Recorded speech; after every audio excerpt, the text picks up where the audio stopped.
Hey guys, तो स्वागत है आपका कैप्टन B2 के चैनल में, जहां आज हम लोग बात करने वाले हैं इटर्नल्स के टीजर ट्रेलर के बारे में, जिसने ऑलमोस्ट इटर्नल का प्लॉट रिवील कर दिया, 3 कैप्टन अमेरिका के रेफरेंस दे दिए, मार्वल के एटलांटिस के लिए रास्ता बना दिया, जिसके वजह से हमें नेमोर की एंट्री MCU में आते हुए दिख सकती है, जिसका हिंट हमें आयरन मैन 2 में ही मिल गया था, प्लस और भी कई सारे रेफरेंसेस। बट मेन वीडियो में बढ़ने से पहले मैं आपको स्पॉइलर वार्निंग देना चाहूंगा, क्योंकि इन केस अगर कोई बात सही हो गई तो उसका बिल मुझ पे मत फाड़िएगा कि मैंने आपको मूवी से पहले ही स्पॉइल कर दिया था। तो स्पॉइलर वार्निंग मिल चुकी है, तो चलिए अब मेन मुद्दे पे आते हैं। सबसे पहले कैप्टन अमेरिका की रेफरेंसेस की बात करें तो बहुत समय बाद हमें एंजेलिना जोली एक्शन में दिखने वाली है, और इसी ग्लिम्स के दौरान हमें ट्रेलर में यहाँ पर 1 सेकेंड के लिए ये सोल्जर दिखाया जाता है जिसके शील्ड में स्टार बना हुआ रहता है, और जो साइड में पैटर्न है वो कैप्टन अमेरिका के शील्ड से बहुत हद तक मैच खाते हैं। अगर MCU वाले चाहते तो इसको चेंज कर सकते थे, लेकिन वो इसको इस तरह इसलिए रखे ताकि हम जैसे मार्वल फैंस उसको उससे रिलेट करें और इससे इस मूवी की हाइप बनी रहे और ये चर्चा में रहे।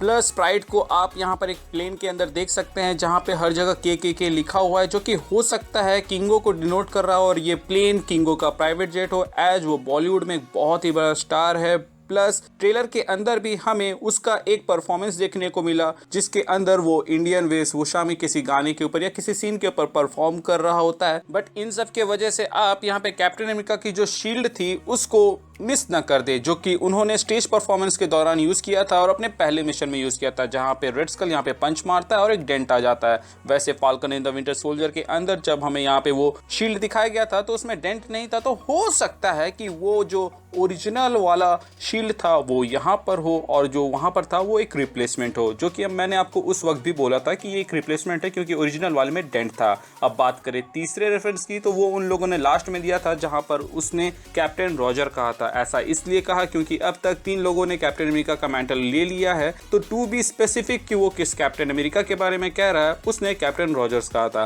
और यहीं पर वो टोनी स्टार्क का भी रेफरेंस देता है। प्लस यहाँ पे हम हरीश पटेल जी को भी देख सकते हैं जिन्होंने बॉलीवुड में कई सारी मूवीज के अंदर काम किया हुआ है। वेल, ट्रेलर के फर्स्ट शॉट में ही हमें पता चलता है कि इटर्नल्स अर्थ आए एंड उन लोगों ने ह्यूमंस को इवॉल्व होने में हेल्प किया, बट उनका यहाँ आने का मकसद रिफिल नहीं हुआ था, जो कि था एक्चुअली में डेविएंट्स, जिनसे ह्यूमंस उस वक्त नहीं लड़ सकते थे, और उन्हीं से बचाने के लिए इटर्नल्स यहाँ पर आए थे। बट ह्यूमंस को बचाने के लिए जो लड़ाई यहाँ पर इन लोगों ने लड़ी थी उसके वजह से यहाँ पर ज्वालामुखी फटता है, जो कि देखने से एक नॉर्मल कैजुअलिटी लगता है, लेकिन ये हो सकता है कि वो बेस बने जिसके वजह से वो लोग MCU के अंदर एटलांटिस को स्थापित कर सके। अब जिनको नहीं मालूम है मैं बताता हूँ कि एटलांटिस वो जगह है जहाँ से नेमोर बिलोंग करता है, और नेमर एक बहुत ही पावरफुल कैरेक्टर है जिसका हिंट हम लोगों को आयरन मैन 2 के अंदर भी मिला था, जहां पर आप इस मैप के अंदर में देख सकते हैं कि शील्ड ने समुद्र के इस पॉइंट को सर्कल किया हुआ है, मतलब कि समुद्र में कुछ है जो कि हो सकता है नेमोर का हो, और यहाँ पे ये जो ज्वालामुखी फट रहा है उसी के वजह से ऐसा आगे जाकर हुआ हो।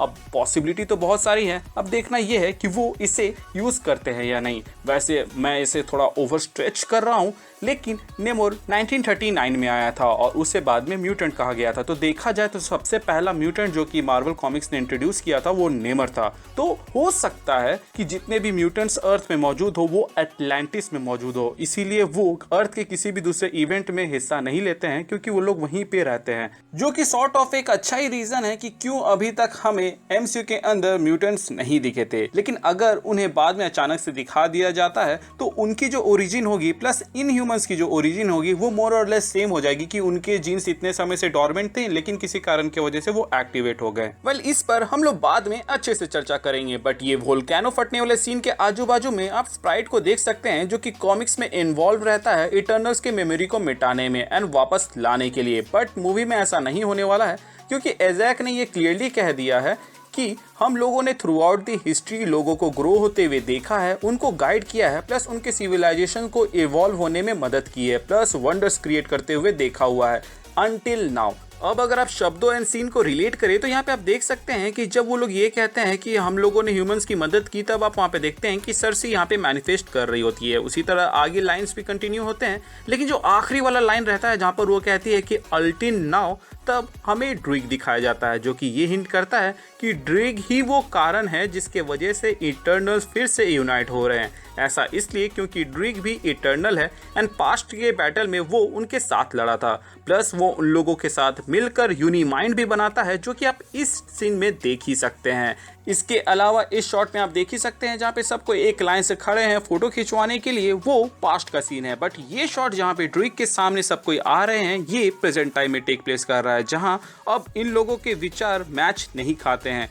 जहाँ ड्रूइग शायद ह्यूमंस के ऊपर रूल करना चाहता है या फिर उनको पिछड़ा हुआ ही रखना चाहता है, जो कि हमें ट्रेलर से ही पता चल रहा है, जहाँ हम उसे इन लोगों को कंट्रोल करते हुए देखते हैं, जो कि उसके पावर्स में से एक है, जिसकी मदद से वो उन ह्यूमंस को कठपुतली के जैसे इस्तेमाल करके इटर्नल्स के अगेंस्ट यहाँ पे खड़ा कर रहा है। प्लस ड्रूइग इसमें अकेला नहीं है, एज आप सेम बैकग्राउंड में किंगो को किसी मॉन्स्टर से लड़ते हुए देखते हैं, जो कि एक डेविएंट है। तो एक्चुअल रीजन इटर्नल्स अभी जाकर एक्टिव हो रहे हैं वो इसलिए है क्योंकि उनमें से एक इटर्नल अर्थ में नेचुरल इवेंट्स को या फिर कहें जो इवेंट्स होने वाले थे उनमें इंटरफेयर कर रहा है, जो कि इटर्नल्स के रूल के खिलाफ है। तो ये इटर्नल्स की जिम्मेदारी बनती है कि उसको कंट्रोल में रखे। सो गाइस, यही था बेसिक प्लॉट इटर्नल्स का, कि वो आए थे ह्यूमंस की रक्षा करने के लिए डेविएंट्स के अगेंस्ट में, लेकिन कुछ समय बाद ड्रूइग नाम का जो इटर्नल रहता है वो अपना मन बदल लेता है और वो डेविएंट्स लोग के साथ मिलके कुछ गुल खिलाता है, जिसको रोकने के लिए इटर्नल्स जो कि इतने समय से शांत थे वो फिर से एक्टिव हो जाते हैं और फिर उसके अगेंस्ट लड़ते हैं। और इसी के ऊपर ये कहानी बेस्ड होगी। आप यहाँ पर इस शॉट में देख ही सकते हैं कि सारे इटर्नल्स एक साइड हैं,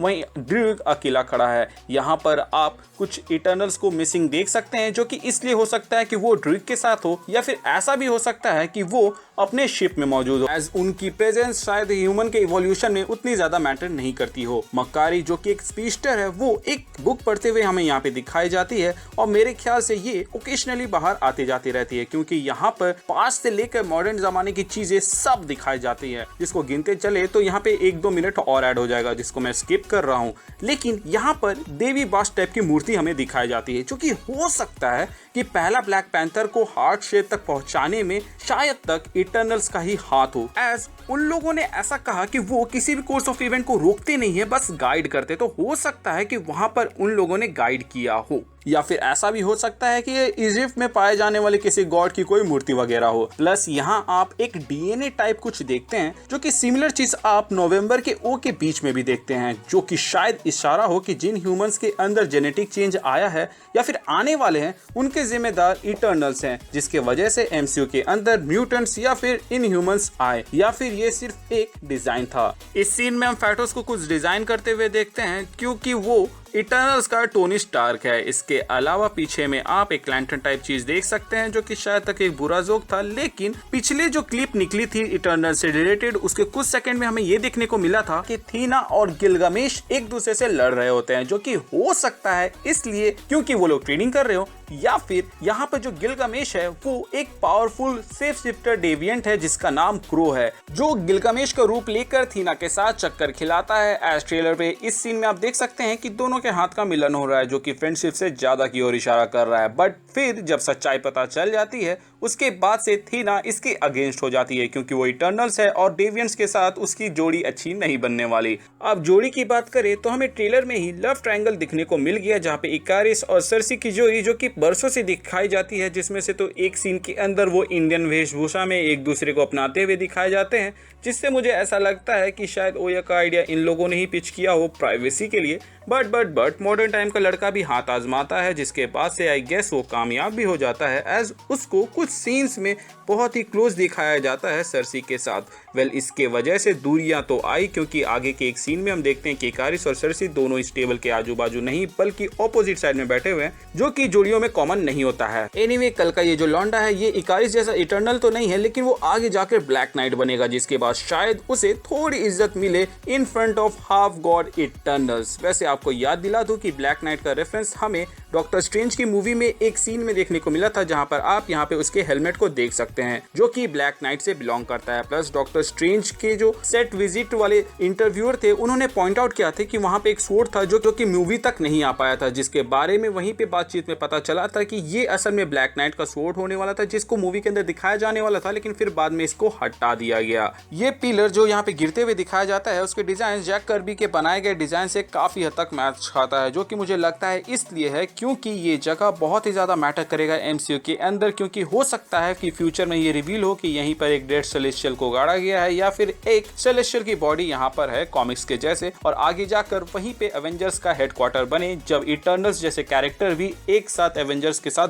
जुड़ जाए। वैसे एमसीयू के अंदर तो एक सेलेस्टियल की खोपड़ी के अंदर पूरा सिविलाइजेशन बसा हुआ है जिसको नोवेयर के नाम से बताया गया है, तो ये चीज एक्सपेक्ट करना कोई बड़ी चीज नहीं है। बाय द वे, क्या आपको मालूम है कि मकारी की जो एक्ट्रेस है वो डेफ है बट वो बोल सकती है, लेकिन उन्होंने ना बोलना चूज किया है अपने लाइफ टाइम के लिए क्योंकि उनको लगता है कि इशारों से वो ज्यादा अच्छे से लोगों के साथ कम्युनिकेट कर पाती है। इसके अलावा सलमा हायक जो कि एजैक का रोल निभा रही है, उनकी एज 50+ है जो कि आमतौर पर बॉलीवुड में वो एज कंसीडर किया जाता है जिसके बाद से एक्ट्रेसेस को जॉब नहीं मिलते हैं। उन्होंने खुद ये बात एक इंटरव्यू में कहा था, बट मार्वल वालों ने ये रोल ऑफर करके उनका ये जो बात है उसको एक तरह से गलत साबित कर दिया। अभी यहाँ पर डेफ एक्ट्रेस लॉरेन रेडॉफ और सलमा हायक की कास्टिंग को लेकर बात उठाने का मेरा मकसद सिर्फ यही है कि मैं आपको ये बता सकूं कि मार्वल वाले अपने डाइवर्सिटी को कितना ज्यादा फैला रहे हैं एंड जिन लोगों को आउटकास्ट किया जाता है वर्क प्लेस में उनकी डिसेबिलिटी की वजह से, लेकिन मार्वल वाले यहाँ पे एक्टर्स और एक्ट्रेसेस को कास्ट उनकी एक्टिंग स्किल्स और प्रेजेंस की वजह से कर रहे हैं, जो कि अप्रिशिएट करने लायक है। इस सीन में सरसी पेड़ को पानी में बदलते हुए दिखाई जाती है जिसको वो बाद में बैटल में यूज करेगी क्योंकि ये बैकग्राउंड देख के वही जगह लग रहा है जहाँ पे वो लोग ग्रीक से कन्फ्रंट करने के लिए गए हैं। वेल, लास्ट टाइम कई लोगों ने पॉइंट आउट किया था कि मेरा ब्रेकडाउन कुछ ज्यादा ही लंबा हो जाता है, इसलिए मैंने उसे थोड़ा सा छोटा रखने की कोशिश की है और बेस्ट वे में जितना मैं एक्सप्लेन कर पाता उसको यहाँ पे डाल दिया है। अब जो रह गया है वो आने वाले वीडियोस में मैं कवर कर दूंगा। तब तक के लिए आप मुझे ये बताएं कि ये वीडियो आपको कैसा लगा और इससे आपको कोई भी नई इन्फॉर्मेशन पता चली या नहीं चली। चैनल पे नए हैं तो चैनल को सब्सक्राइब कर दे और पुराने हैं तो प्लीज चेक कि आपने बेल आइकन दबाया है या नहीं। अगर आपने दबा दिया है तो वेल एंड गुड, और अगर आपने नहीं दबाया है तो उसे दबा दे ताकि जब भी मैं कोई वीडियो डालूं उसका नोटिफिकेशन आपको जाए। बाकी हमारे चैनल का एक छोटा सा मोटो है जो कि लोगों की मदद कर, अपना ख्याल रखें, कीप मूविंग फॉरवर्ड का रट लगाकर आगे बढ़ते रहें। Thank you for watching this video, stay tuned.